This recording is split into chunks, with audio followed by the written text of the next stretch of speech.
Enid, Oklahoma, from the wheat fields to the economic, social, medical, and educational hub of Northwest Oklahoma. Enid is a safe, economic place to live, work, and raise a family. A city with an entrepreneurial spirit. Enid is a community overflowing with boundless opportunities, building an original heritage, and pulsating with a vibrant quality of life. Now join Steve Kime as he brings another exciting program highlighting our great city. Hello and welcome to City Connections. I'm Steve Kime with the City of Enid. I'm the Director of Marketing and Public Relations.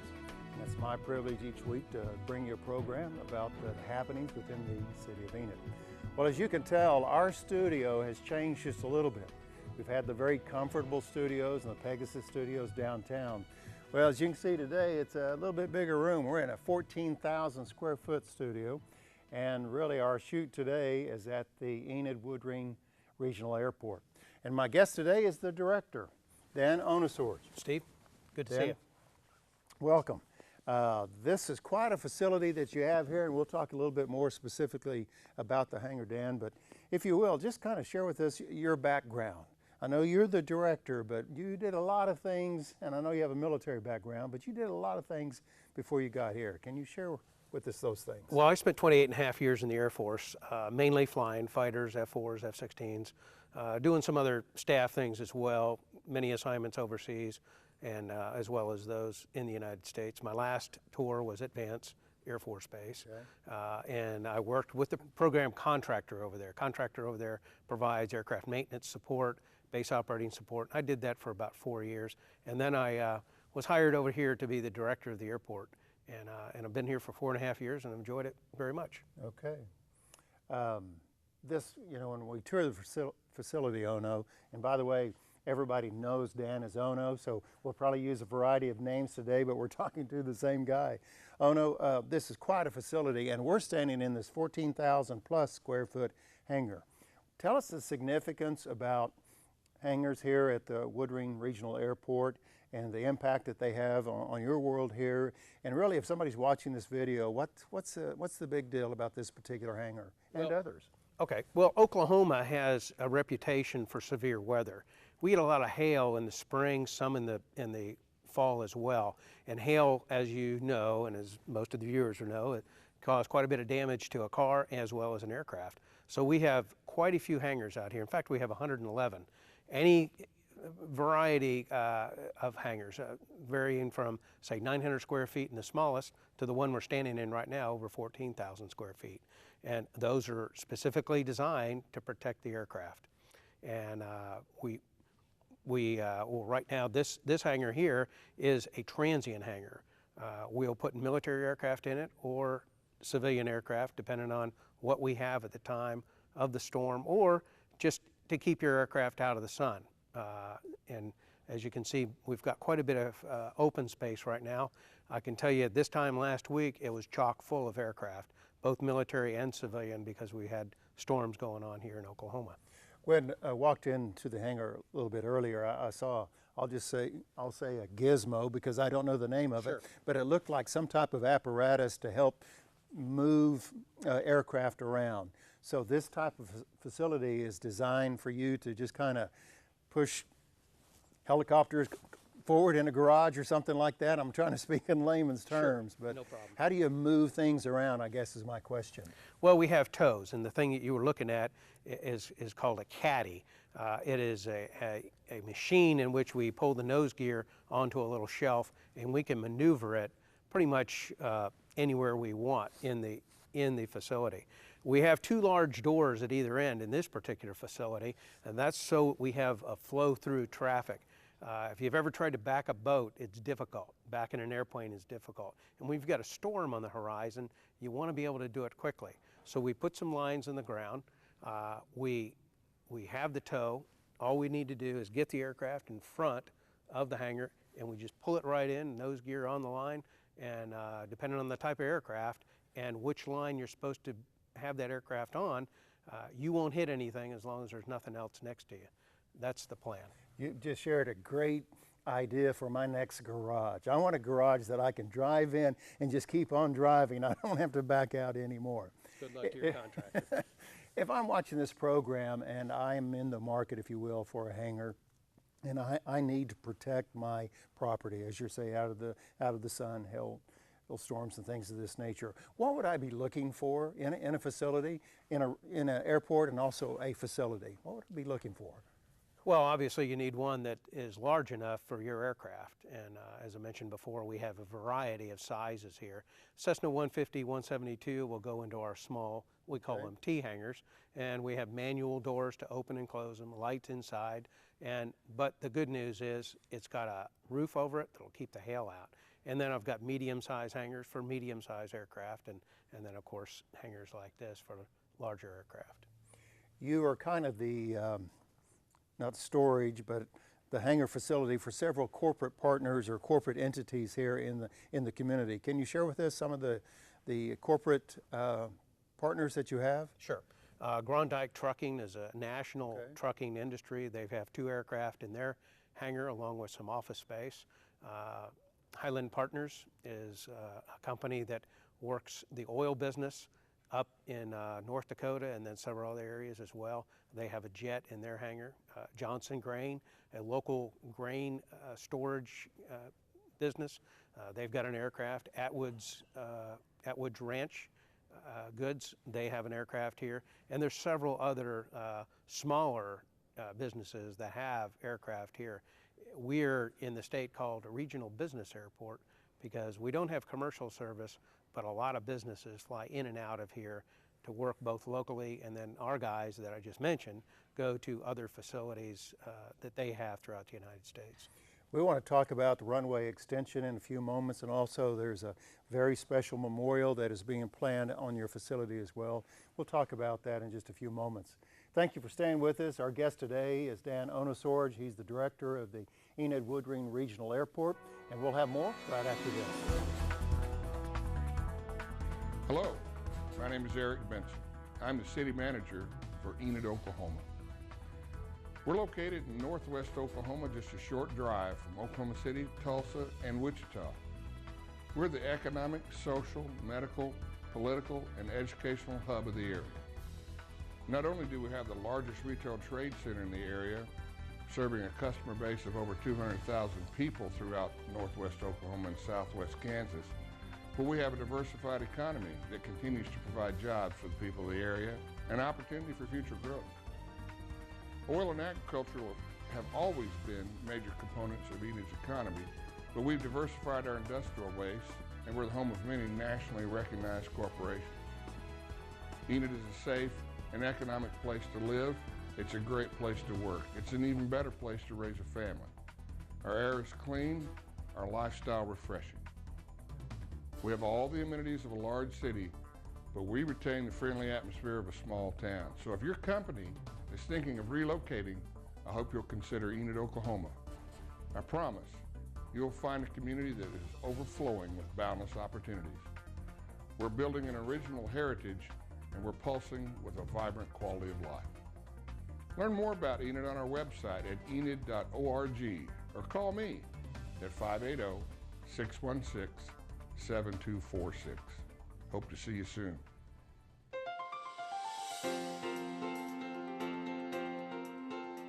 Welcome back to City Connections. I'm Steve Kime. Thank you for joining us this afternoon. Ohno, here we sat in the Barnstormers restaurant, and earlier we had the opportunity to order off the menu and have a great club sandwich, and this, it's kind of empty right now, but this restaurant was packed. And what is the significance of this restaurant? Are people flying in for meetings, or do people work in the area to come here to the restaurant? Just tell us a little bit about Barnstormers. Well, it's a little bit of variety. First off, when people fly in, a lot of times they're looking for a place to eat. People will fly in to gas up and go on, but if there's a nice restaurant here, which there is, then they'll stay and have lunch. And hopefully at the same time, then we'll be able to fuel their aircraft, get it ready for them to go, and press on. But then we get a lot of people from the city that come up. A lot of folks out in this part of town come in to eat breakfast or lunch. She usually has a pretty good breakfast crowd as well. And then, and those are the two main groups that you have, people that fly in and then people that come in from the city. But it's the good food, I think, that brings them, brings them in from the city. And we noticed that we had quite a full menu, and I saw one side of the menu was the breakfast and then the lunch on the other. What are the hours during the day and also during the week for Barnstormers? Right, they're open at 7 a.m. till 2 p.m. They serve breakfast until 11, and then they switch over to lunch. And I kind of left something out. They also do catering. They do catering for the local community, but then also a lot of times when people are flying in and they need to gas up and go, they can't get here before, say, 2. They can call ahead or fax us, and we'll have a lunch or whatever they want prepared for them so they can go on their way. I noticed when I came into the facility that your office is 10 feet from the kitchen. Now, how did you arrange that to happen? It just happened. It just happened. Oh no, also I've noticed that you have meeting room space, and I'm even been in Enid just for a few months, so I'm really kind of a newcomer to the airport. But I guess I had the mindset that the airport was just an airport, a place for you to stop, go to the restroom, jump on the plane and take off. But you have meeting rooms. Tell us a little bit about that. Well, actually the meeting room used to be the TSA room when we had commercial service. Okay. We don't have commercial service right now, so we're making good use out of that room. It is used as an overflow for the restaurant, but then also a meeting place. For example, if a business were to come to Enid and they just wanted to meet with their client or other management personnel, they could just call ahead and say, hey, can we reserve that room? They could meet here with their client, eat lunch, and then be on their way then. So the meeting room is there every day of the year. Well, convenience is a part of the game, and so if you have a tight schedule and you've landed and you want to walk 30 feet to a meeting room and have your meeting without getting in the car or going elsewhere, this is the place to be. What else that maybe I'm overlooking in regard to the restaurant or the meeting rooms or here in your facility here? Is there anything that I'm overlooking that viewers need to know about? We'll have the standard pilot lounge where you can get your weather, file your flight plan, and then also hang around, because a lot of pilots will come in and their customers will go out and meet their clientele and be gone a couple hours. So this gives them a chance to relax, a little bit quieter. There's a TV back there. They can just kind of get a few Z's if they want, sure. Or come out here, have lunch, and then go back and sit down. Okay. Well, Ohno, thank you for lunch, and we're going to continue our tour here on City Connections of Woodring Regional Airport in just a few moments, so we'll see you right after this.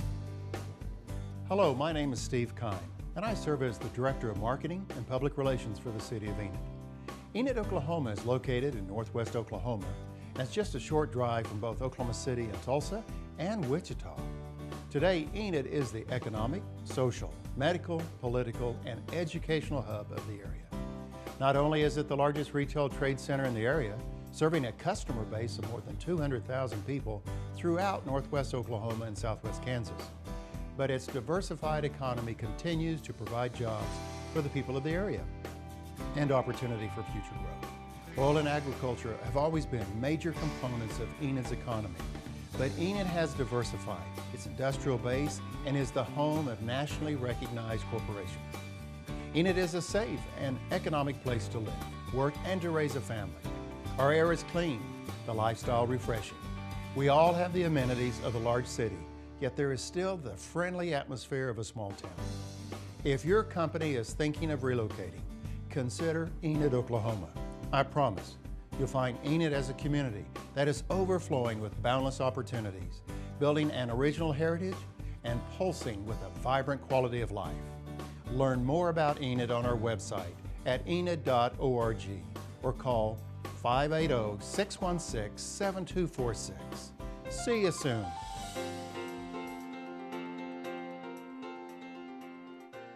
Welcome back, and thank you for staying with us. I'm Steve Kime with the City of Enid, and you're watching City Connections.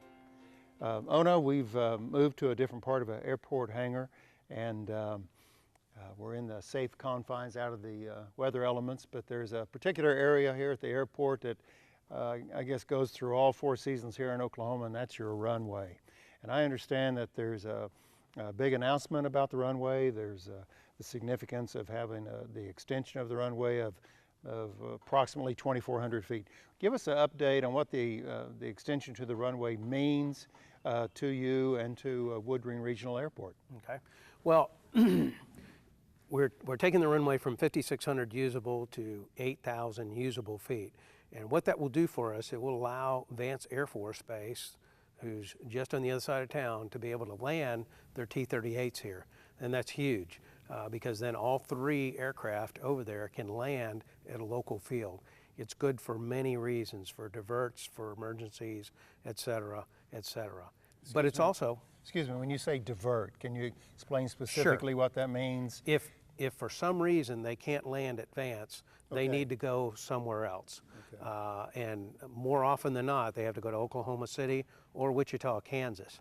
Be able to have a field so close is really valuable to them.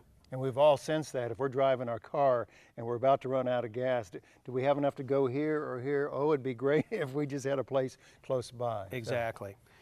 It'll also help us civilian-wise as well. We have a lot of corporate jets that come in and out, and especially in the summer when it's really hot and you don't have the winds, then you're a little bit short maybe on your runway. You want to have a longer runway for takeoffs, and it's always better to have a longer runway for landings. So right now you said it's around 5,600 feet. So that's, I wasn't a math major, but I did go to the 8th grade twice. Just once, really, just kidding. That's over a mile, correct? That's right. And so we're going to add another 2,400 square feet to that. So the benefit will be for Vance to be able to land jets here, and you said diverts as well. Is there any other benefit that you foresee besides, well, I guess larger corporate jets then? Yes, faster, larger corporate jets will be able to come in and out. Most of them do now, but when they take off, they have to take off with less fuel, say during the summer. When it's over 100 degrees and you don't have any wind, you look at your charts and you cannot take off, say, in this condition with more than a certain amount of weight. And the weight usually is fuel. So that would mean they'd have to stop somewhere else for fuel earlier than they might have otherwise. Here we are at the beginning of May in 2013. What is the timeline for this project? How do you see it unfolding? Well, we're well into the project. We're over a year into the project right now. The environmental piece, surveying, some of the design has been done, and some of the permissions for certain pieces of the project we have taken care of. We have to divert a road because more often than not around an airport you'll see roads curved. We have to move a road, and that probably will start in July. The actual runway extension breaking ground will be in the January timeframe of 2014. And we expect the entire project to be completed by the end of 2014. Speaking of projects, you have a very special project dealing with the memorial, and we want to talk about this memorial right after this.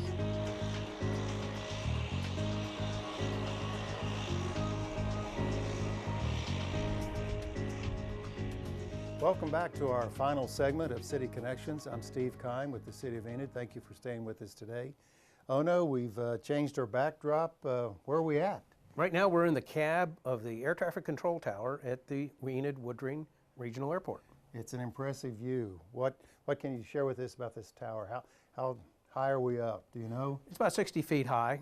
You've got a good view of the entire airport, the runway length, all the taxiways, all the ramp areas, and all the hangars. And that way the controllers up here, they can keep an eye on the movement of aircraft both in the taxiways and the aircraft aprons, and then as well as the runway. Well, I have to agree. This is the first time that I've been in a tower, but I've often wondered when I've driven by and I've seen the tower, I thought, you know, I bet they have a great view of things. Well, you really do. I mean, as you said, you can see the hangars there, of course, the airport, and you can see the restaurant where we were from here, but it is a great view. What are the requirements, if you will? Are they all the same in the country, being 60-some feet high, or does different towers have to be? Are there different requirements, I guess is what I'm asking, across the state? Well, the actual specifics I don't know, but logically speaking, if you have a larger airport, you're going to need a taller tower because you want to be able to see the aircraft that you're clearing in the movement areas. We've heard a lot of discussion about towers and recently on the political side of things, but we know that Woodring really is, besides a regional airport, it has an impact on Vance as well. And so there's kind of a special, I'm trying to find the word, there's just a real special need for this particular airport because of its relationship to Vance. And so with the controllers and all that, this really serves a particular area in our country that needs to exist. It does. With Vance Air Force Base right next door, they use us for a lot of their training. For example, they get 5,000 instrument approaches per year, and that's significant when you're a young student pilot. So I'm happy the FAA decided to keep us open. Well, we've had the opportunity to talk about Barnstormer's Restaurant, and we talked about your airport hangar and the runway extension, and then we have this view up here in the tower. But as we close our final segment with you, I want to talk about a memorial that is already underway in the project, and you already have, I believe, the footing for the monument. What can you tell us about this real special monument? Sure. About 2 years ago, the Woodring Wall of Honor Board, it's a nonprofit organization that actually has a veterans park here at the base, the airport. They saw an opportunity to purchase one of the traveling walls. It's the 80% replica, and with the idea in mind of purchasing it and setting it in place here permanently. So I was assisting in the fundraising for that in my veterans hat, if you will. We raised the money through private donations, purchased it last November, and the wall will be erected permanently on a site at the entrance to the airport in time for Veterans Day this coming year. If anybody has seen the memorial in Washington, D.C., they know how moving and memorable, or the impression that will make on you. And I've seen these mobile monuments, if you will, or memorials, if you will, and they're just as impactful. And so this is very special. It's a great way to honor all of our servicemen and women who served during that time. But it's a real special tribute to have here in Enid and also out here at your airport, because we know people will fly in, take care of business, but they know, hey, let's take a few minutes and let's go over to the memorial. Right. So you're saying in November, perhaps, is the opening for that, or is that the time frame? Our intention is to dedicate it on Veterans Day this year. Okay, very good. Well, Ohno, thank you for your time today. Steve, thank you. We've been all around the airport, and we appreciate that. Is there a particular number that if somebody's watching our show today and they said, you know, I've got a question for Dan, how would they reach you? Sure. The number here at the airport, 580-234-5476. And I'd like to remind our viewers as well, if you go to the City of Enid website, that is enid.org. If you click on departments, it'll bring up a list of departments, and you'll see the airport. You click on airport, you'll see Ohno. He'll be talking to you via the website, and there's information about Woodring Regional Airport. Thank you for being with us today. I'm Steve Kime, your host for City Connections. I look forward to visiting with you next week about a topic of interest for all of us here in the City of Enid. Thank you, and make it a great day. If you have a question about today's program or have a suggestion for an upcoming program, please send your comments via email to thefuture@enid.org.